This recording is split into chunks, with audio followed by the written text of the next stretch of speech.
Hello everyone! Today's video is an update on my Sylvanian Families red roof house display. So recently I went to America for a few weeks to my hometown in Missouri, and I was able to buy a few little items to add to my house, as well as pick up some from a yard sale, which is kind of like a secondhand sale. And I wanted to share them with you. So first I'll go room by room and show you some of the things that I've recently acquired. So first off is this little stuffed bunny that is almost life-size for my Sylvanians, but I thought it would match this theme in the bedroom here, and it's kind of cute little plush item. The lights I have on currently, because I do have a light I want to show you guys later, and I wanted to show you how some of the light compares with the lights that light compares with the lights that came originally with the house, as well as the ones you can get for the houses. In the background are some pictures. So these are new items. Actually, these ones I got here in Japan at a kind of dollar store equivalent, so 100 yen shop. And they are little parodies of real artwork. So for example, that one there is the girl in the pearl earring, but she's a rabbit. And there's mother and child down here. I think that's the name of the painting, although I am not sure. Don't quote me on that one.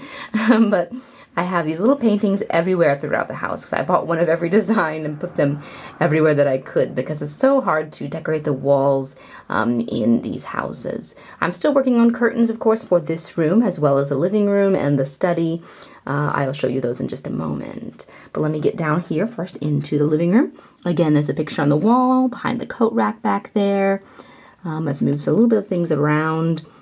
Added this little clock that I got at a shop. Actually, I got that one here in Japan just when I got back. And some little books I've added to the entertainment system there. Another picture on the wall. And this light is on in here. It's very faint. This is the very old style light that they used to sell. They don't sell these anymore. I bought this one secondhand online a long time ago. Over here in the kitchen, I've recently updated you guys on my rug and curtains and things in this room. Here I've added a little spice box, wooden one here on the wall. I got this at a yard sale in America when I was there. And let's see, from this room, I added a little clock on the wall in the background. I made it from a big button and just put a little piece of white paper over it and hand drew some numbers. I did Roman numeral numbers there. Of course, the hands don't move, it's just stationary. So just a little bit of detail. So don't look too closely at it. And then, of course, this is the newer version of the light that they sell in Sylvanian family shops with I think they have sets with maybe curtains, so maybe it's just the light. I can't remember. You can let me know in the comments if you remember. And over here, this little cat was from a gacha, kind of a cheap coin machine toy that I thought was perfect size and kind of matched this theme of lazy cuteness. And I go ahead and put it here in the kitchen. You can see a little bit of battery back here peeking out. So this is leading to my newest light, which is a tiny little lamp, almost like a Tiffany lamp. It's so cute. So I bought this secondhand, but you can get them in certain craft shops in America. And this one, I was worried about getting it working because I bought it secondhand.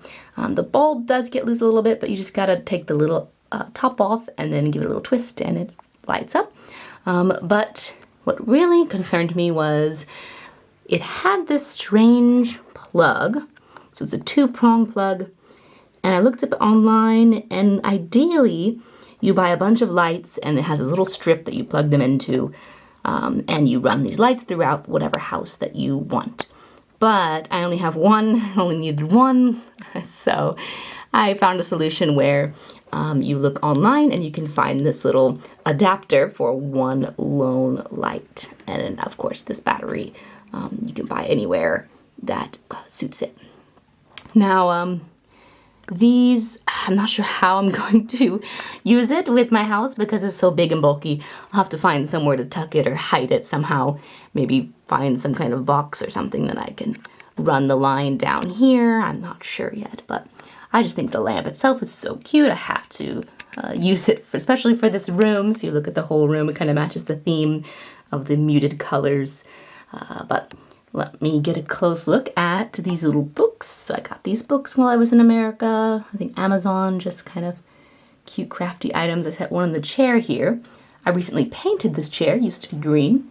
And I preferred this kind of dark brown for this room. This little stool comes from my sewing shop set, but matches the theme here. I couldn't decide if I wanted to do the sewing machine itself, also is kind of antique looking and matches the room, but I just don't know where I would put it at this moment. So we'll see if I'll ever work that in there or not. But over here I have lots of fabric, so that's why I thought about the sewing machine at first, because this little shelf was the memory time shelf, I believe I showed in a previous video, and I couldn't decide what to put in it because the shelves are so small.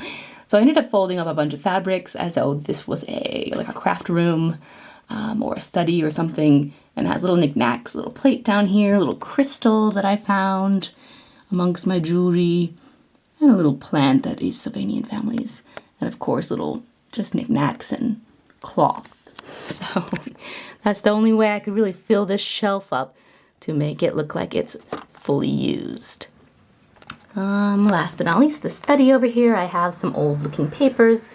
I found some antique looking stationery, cut tiny pieces, scribbled on them a little bit, made it look like someone's writing a letter over here. This bagel is not supposed to be on the paper.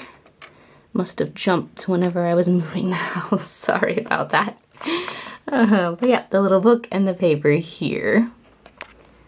There we go.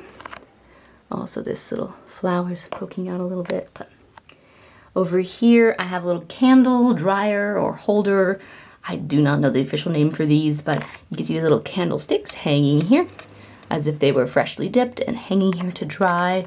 You can just cut them off and stick them in a candlestick holder. Yeah, and this little shelf was another item that was a different color that I painted with spray paint to match the chair and this overall theme in this room. Last but not least, a couple more pictures over here. Looks like a Mona Lisa parody and Van Gogh parody. And this one in the middle I bought here at a shop in Japan. Just a cute little long, like antique looking picture. And of course I will add curtains in this room soon too. So, alrighty. Well, I hope you like the little tiny items that I've added to help complete my house. And as always, I will do an update in the future, especially when I have the curtains. And maybe if I add other items as well, I'll let you know about those. So thank you very much for staying for the ending of this video. And as always, please like, subscribe, leave a comment if you can, and have a lovely day. Thank you.